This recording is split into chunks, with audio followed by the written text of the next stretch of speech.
Metti che ti presenti a una ragazza e dici suono bene il clarinetto.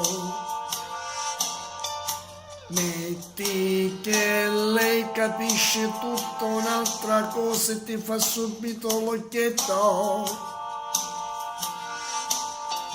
Metti che sei un artista puro e questa cosa non fa certo un bel effetto.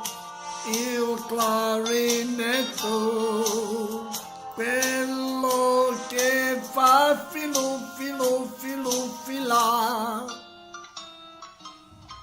Metti che lei non è un artista e con la musica non prova con diletto.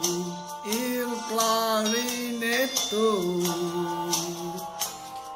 si butta un po' giù. Non c'è emozione né soddisfazione a suonare da solo il clarinetto. È uno strumento un po' particolare che ha bisogno di accompagnamento. Ma dove sta una chitarrina per suonare insieme con il clarinetto jazz? Per fare qualche pezzo.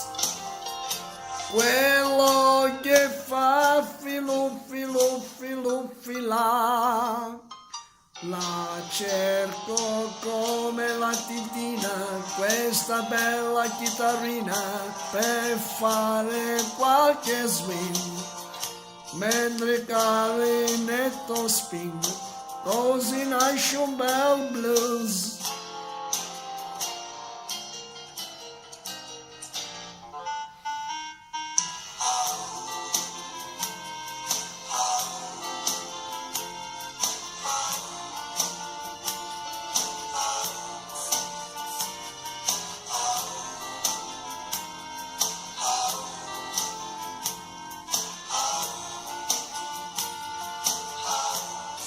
Senza la chitarrina non puoi far mai una canzoncina un po' sveltina in do. E allora come fu per fare un po' filu filu filu fila? La cerco come la titina, questa bella chitarrina, per fare qualche swing, mentre il clarinetto spinga, così nasce un bel blues.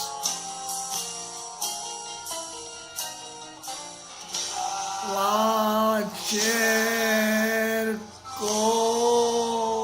come la titina, questa bella chitarrina, per fare qualche swing, mentre il clarinetto spinga, mentre nasce un bel blues.